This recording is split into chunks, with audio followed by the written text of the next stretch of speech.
Hi everyone, I am Mukesh Shukla. Welcome to our YouTube channel Lagrange Institute for Mathematics. I will discuss about the mathematical concept and problems in this channel. For more updates, you can subscribe our channel and press the bell icon and spread more and more to your friends.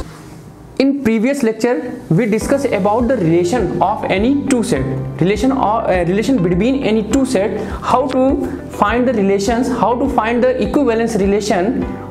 Why I am called a relation is called the equivalence relation. ठीक, इसके पहले हमने इस बारे में भी discuss किया था कि इक्विवेलेंस, अगर कोई रिलेशन इक्विवेलेंस होता है तो उसके बाद हम इक्विवेलेंस क्लास में कैसे उसको डिवाइड करते हैं, कैसे हम उसके पार्टीशंस करते हैं. ठीक है, अब उसी के आगे हम कंटिन्यू करते हैं. किस बात में? फंक्शंस देखते हैं. क्या देखते हैं? फंक्शंस. फिर करें functions as a set of order pair.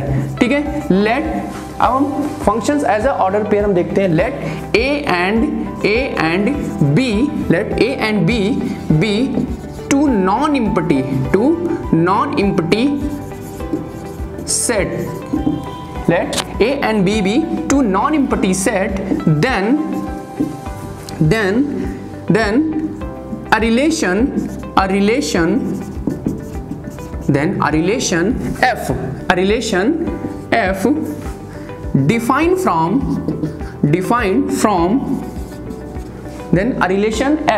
defined from A set A to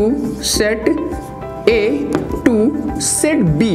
एक रिलेशन हम डिफाइन कर रहे हैं सेट A से set B, that is subset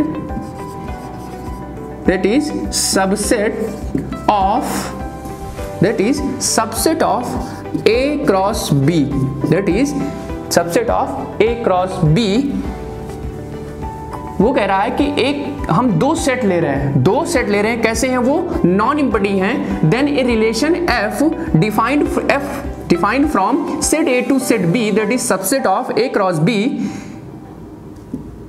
are या इज कॉल्ड फंक्शन. क्या कहलाता है वो? फंक्शन और मैपिंग. क्या कहलाता है वो? मैपिंग और अ मैप. क्या कहलाता है वो? मैप. क्या कहलाएगा? मैप. इफ, ठीक है, वो मैपिंग कहलाएगा या मैप कहलाएगा या उसी को फंक्शन नाम से जाना जाएगा. ठीक है, इफ पहली कंडीशन कह रहा है A, B belong to F, A, B belong to F for every A belong to A and B belong to B. Clear?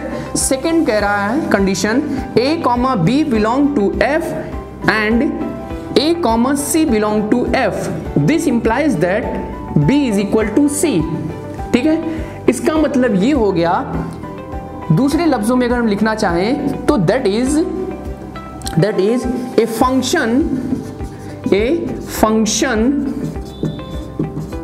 is the, या ऐसे कह सकते हो, a non-empty subset of A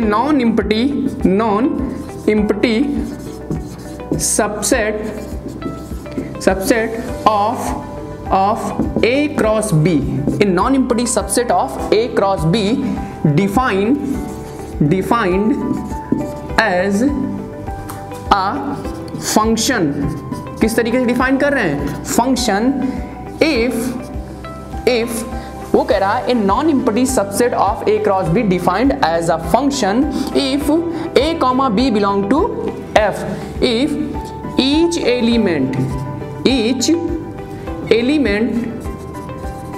element of set A appears in the ordered pair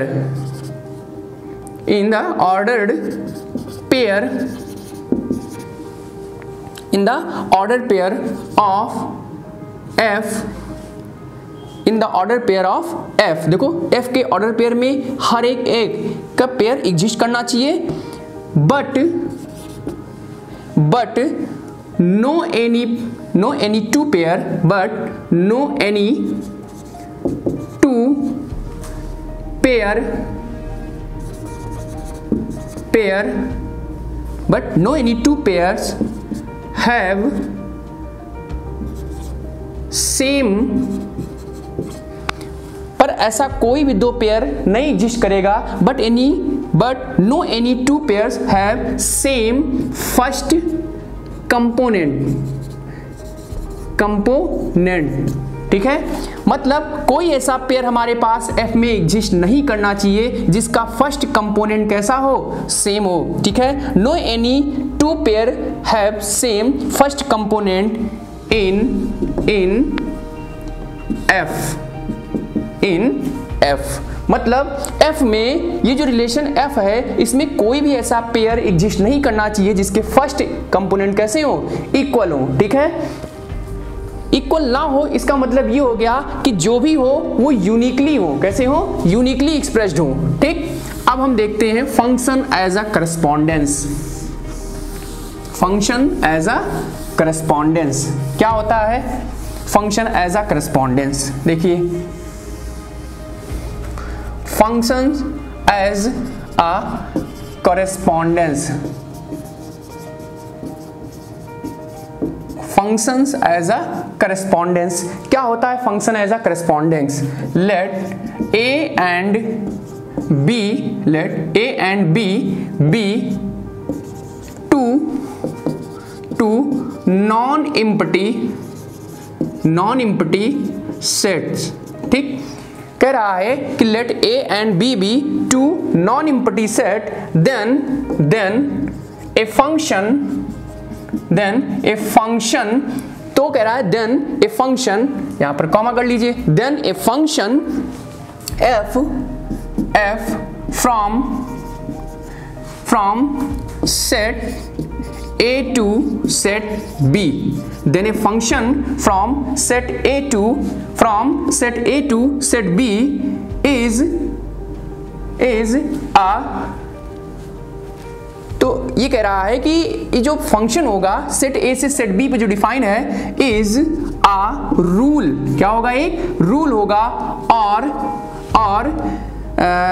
इसको हम और क्या कह सकते हैं? मैपिंग, क्या कहते हैं इसको? मैपिंग, और मैपिंग और मैप और करस्पॉन्डेंस। ठीक है, ये इतनी चीजें कहलाता है, या तो रूल कहलाएगा, या मैपिंग कहलाता है, या ये मैप कहलाएगा, या करस्पॉन्डेंस कहलाएगा। ठीक है, तो ये कह रहा है let A and B be two non-empty sets, then a function f from set A to set B is a rule or a mapping or a map or correspondence which is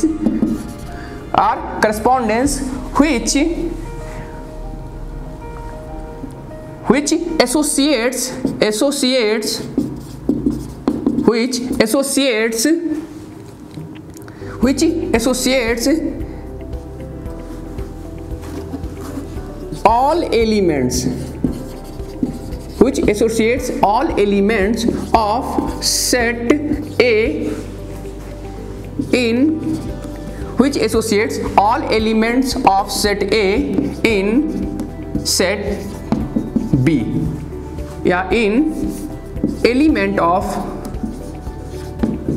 set B।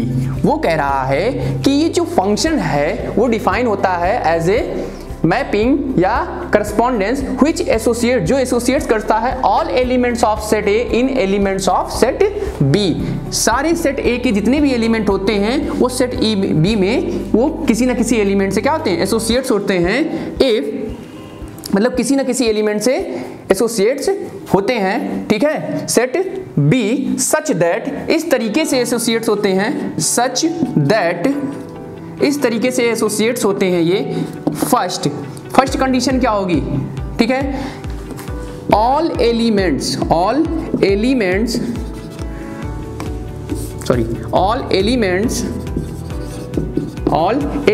Of set A, all elements of set A associates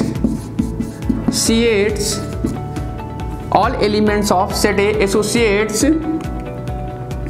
in elements elements of set B.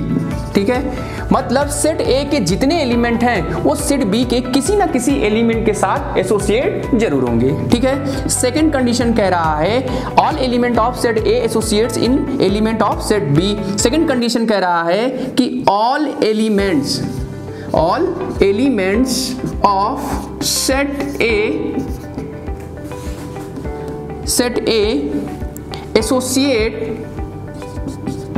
associated या associates a unique element। वो कह रहा है कि all element of set A associates a unique elements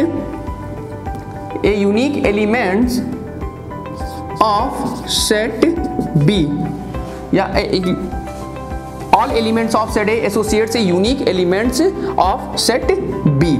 कहने का मतलब ये हो गया, वो कह रहा है कि ये जो रिलेशन है ये फंक्शन कब कहलाएगा, ये करस्पॉन्डेंस कब कहलाएगा, या ये मैप कब कहलाएगा, या मैपिंग कब कहलाता है। ठीक, जब all elements of set A associates in elements of set B and all elements of set A associates unique elements of set B. ठीक है, तो ये इतनी कंडीशंस फॉलो होनी चाहिए। ठीक, अब इसी को अगर हम शॉर्ट में लिखना चाहें तो हम कह सकते हैं, या शॉर्ट में हम ये कह सकते हैं, a function, a relation is called a function if a relation which defined from set A to set B where set A and set B both are non-empty, it is called the function if each element of set A associate the unique element of set B। ठीक है, unique का मतलब हो गया कि उसकी एक से ज्यादा इमेज नहीं होनी चाहिए। ठीक है, देखो तो फंक्शन, इतना फंक्शन हो गया। ठीक है, अब इसके आगे हम थोड़ा सा और देखते हैं इसके बारे में क्या होता है। ठीक, इसी में आगे देखेंगे।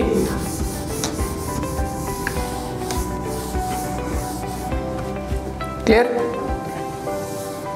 देखो अब हम देखते हैं कि फंक्शन और ये जो मैपिंग है, करस्पॉन्डेंस है, ये सारे के सारे इसके सिनोनिम्स हैं। ठीक है, आप चाहे मैपिंग कहिए, चाहे करस्पॉन्डेंस कहिए, या फिर आप उसको फंक्शंस नाम दे दीजिए। ठीक है, तो ये सब के सब क्या कहलाते हैं, इसके सिनोनिम्स होते हैं। ठीक है, अब ऐसे हम कह सकते हैं, ठीक, एक अगर दूसरी डिफिनीशन लिखना चाहें तो दैट इज करके लिख लीजिए, a function F defined from A to B if and only if each element of set A associate with the unique element of set B.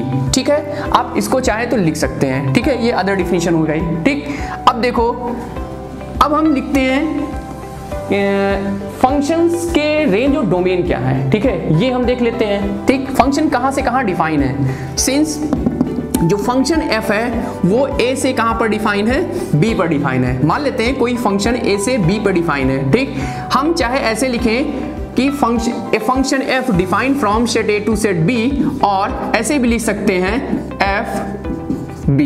ठीक है, ये भी हम लिख सकते हैं। ठीक है, तो दोनों में से कुछ भी हो, let a function f defined from set a to set b, then the domain of function f is set A and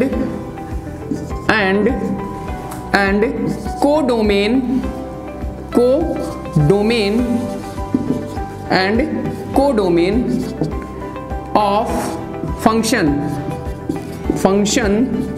f is set B। ठीक, also the f image also the set of all, also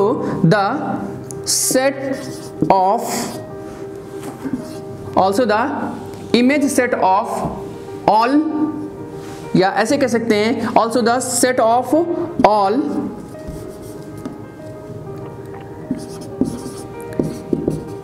images या image element of set A is defined as the range set या range of, define as the range of function f। ठीक है, range क्या हो गई, वो जो image set निकल करके आएगा, ठीक है, सेट ए की एलिमेंट की जो इमेज सेट निकल करके आएगा वही हमारा एज ए रेंज डिफाइन होता है। डोमेन हमारा सेट ए हो जाएगा जहां से फंक्शन डिफाइन है, और सेट बी हमारा जो होता है वो क्या बन जाता है, कोडोमेन बन जाता है। क्या बन जाता है, वो कोडोमेन कहलाता है। ठीक है, तो ये हमारा हो गया कोडोमेन। ठीक है, और रेंज और डोमेन किसी भी फंक्शन का। ठीक है, अच्छा अब बात आती है कि फंक्शन लिखते कैसे हैं। तो हमने आपको बता दिया कि फंक्शन ए से बी, अगर कोई फंक्शन सेट ए से सेट बी पे डिफाइन है तो हम इसको इस तरीके से लिख सकते हैं या इस तरीके से लिखें। फिलहाल दोनों चीजें सही हैं। ठीक है, फंक्शन चाहे ऐसे लिखें और चाहे इस तरीके से लिखें, ठीक, दोनों सही है।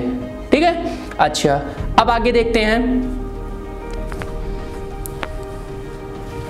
अब देखो, अगर हम इसको और आगे देखें तो हम लिख सकते हैं, अगर फंक्शन ए से बी डिफाइन है तो एफ इमेज, हम क्या कह रहे हैं, F image function F of A is equal to B लिखेंगे। ठीक, तो बी जो होगा वो किससे बिलोंग करेगा, यहां पर बी बिलोंग टू बी मतलब कोडोमेन से बिलोंग करेगा। ठीक है, और ये जो हमारा ए होगा, a belong to set a and f of a belong to set B.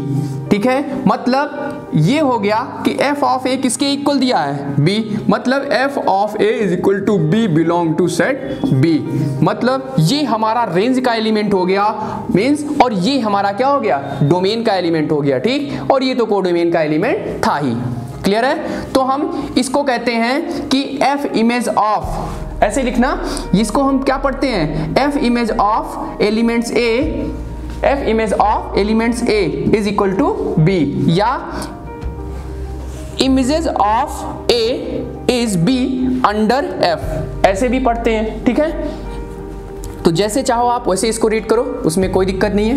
ठीक, तो ये हमारा हो गया फंक्शंस।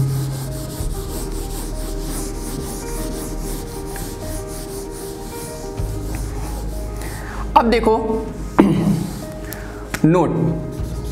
नोट लिखो, late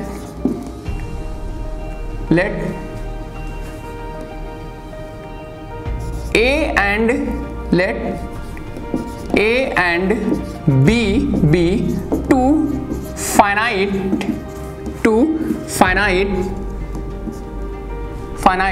set with m and n elements, with m and n elements, then total number of ordered pair, then total number of ordered pair is equal to m into n हो जाता है। ठीक, but and total number of functions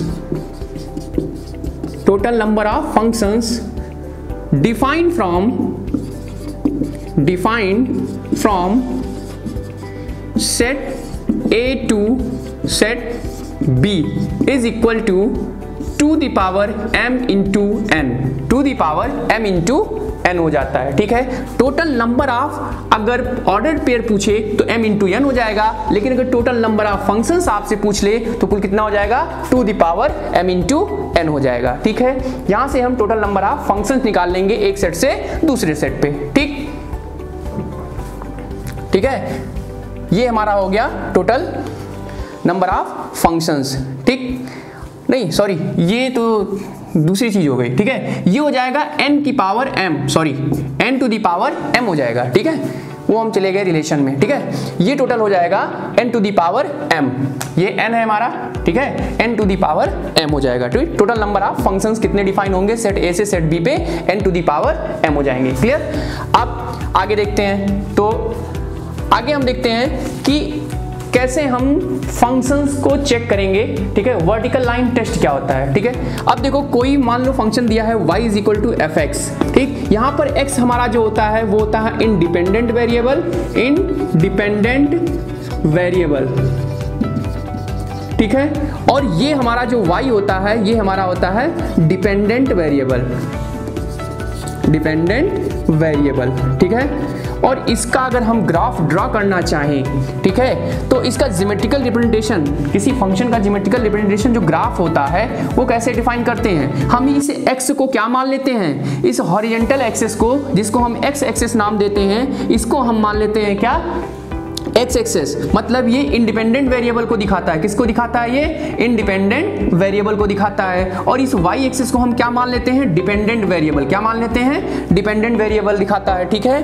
तो इसका अब जो भी हम ग्राफ ड्रा करेंगे, ठीक है, हम एक्स की वैल्यू हम पुट करेंगे डोमेन से और वाई हमें इसके रेंज में मिलता जाएगा, ठीक है। और जितने सेट ऑफ पॉइंट मिलेंगे इस ग्राफ पे, जितने भी एक्स कामा वाई जैसे कोऑर्डिनेट मिलेंगे, वो सब के सब इस कर्व को क्या करना चाहिए, सेटिस्फाई करना चाहिए। अगर इसके कर्व के, अगर इस कर्व को सेटिस्फाई कर रहे हैं, इसका मतलब ये सारे के सारे पॉइंट इस कर्व पर लाई करेंगे, ठीक है। तो ये ज्योमेट्रिकल इंटरप्रिटेशन होता है, ठीक है, किसी भी कर्व का किसी भी कर्व को रिप्रेजेंट करने के लिए, ठीक है। अच्छा, अब बात आती है वर्टिकल लाइन टेस्ट। क्या होता है, vertical line test for a function, ठीक, vertical line test, vertical line test, ठीक, for a function.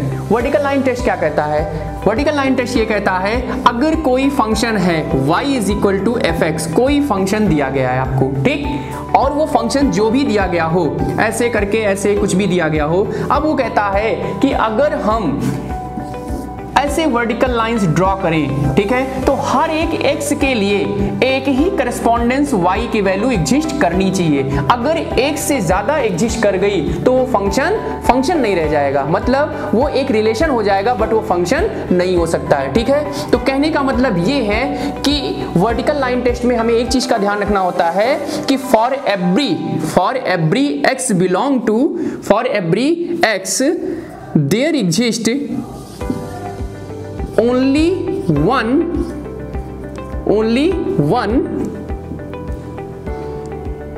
y, only one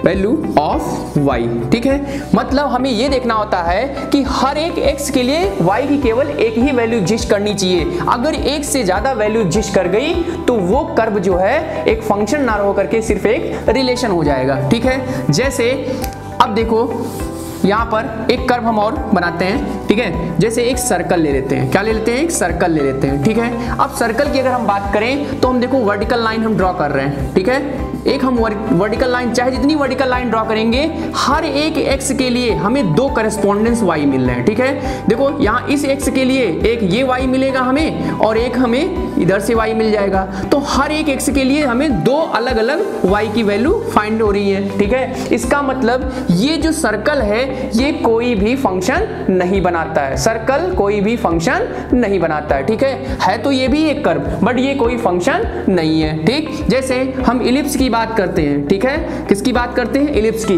तो इलिप्स में भी देखते हैं तो यहाँ पर भी हर एक एक्स के लिए हमें दो अलग अलग y की वैल्यू फाइंड हो रही हैं, ठीक है। देखो एक x के लिए एक यहाँ y, एक यहाँ है, इस x के लिए एक यहाँ है, एक यहाँ वैल्यू है y की, इसके लिए दो अलग अलग वैल्यू मिल रही है, सेम पोजीशन इधर भी हो जाएगा। इसका मतलब हर एक x के लिए इसके पास एक से अधिक वैल्यू है y की, ठीक है। इसका मतलब ये जो ग्राफ्स हैं ये क्या हैं, ये कभी भी फंक्शन नहीं ड्रॉ करते हैं, ठीक है, मतलब ये फंक्शन नहीं है, ठीक।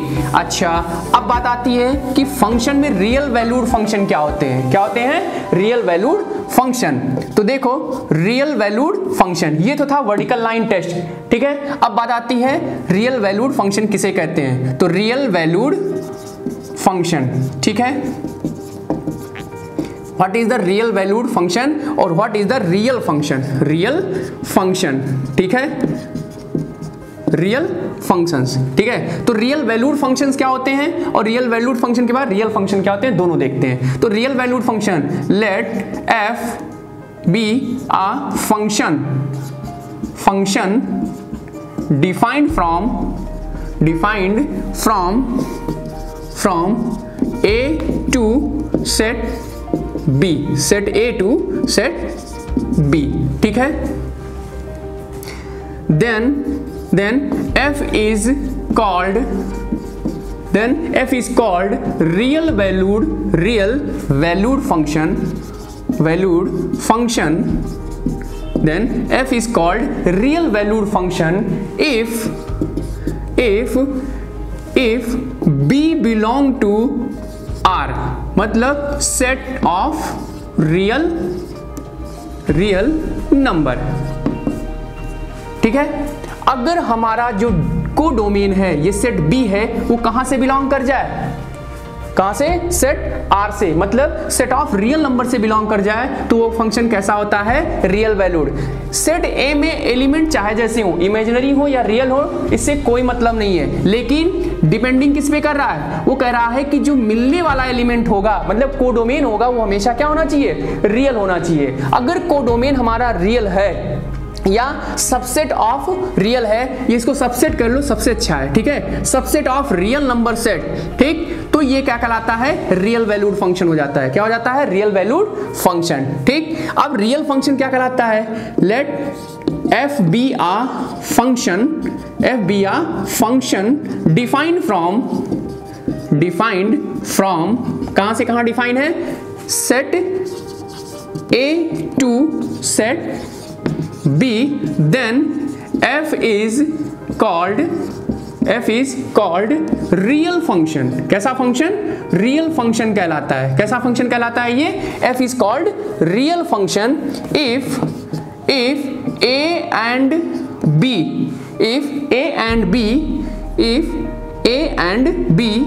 both are subset of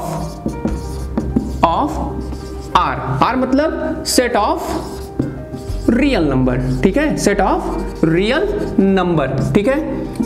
ये जो है ए और बी दोनों क्या हो, that is A and B both are the set of real number, ठीक है। अगर ए और बी दोनों सेट ऑफ रियल नंबर हो जाते हैं, ठीक है, मतलब डोमेन और कोडोमेन, उस फंक्शन की डोमेन और उस फंक्शन की कोडोमेन अगर दोनों क्या बन जाए, रियल नंबर सेट के क्या बन जाए, सबसेट हो जाएं, तो वो क्या कहलाते हैं, वो कहलाते हैं रियल फंक्शन। लेकिन अगर केवल और केवल क्या, कोडोमेन हमारा किसका सबसेट हो, रियल नंबर सेट का सबसेट हो, लेकिन डोमेन जो हो उसमें रियल और इमेजिनरी दोनों टाइप के नंबर हो सकते हैं, तो वो सेट जो कहलाता है, वो जो फंक्शन कहलाता है, वो क्या कहलाता है, रियल वैल्यूड फंक्शन कहलाता है, ठीक है।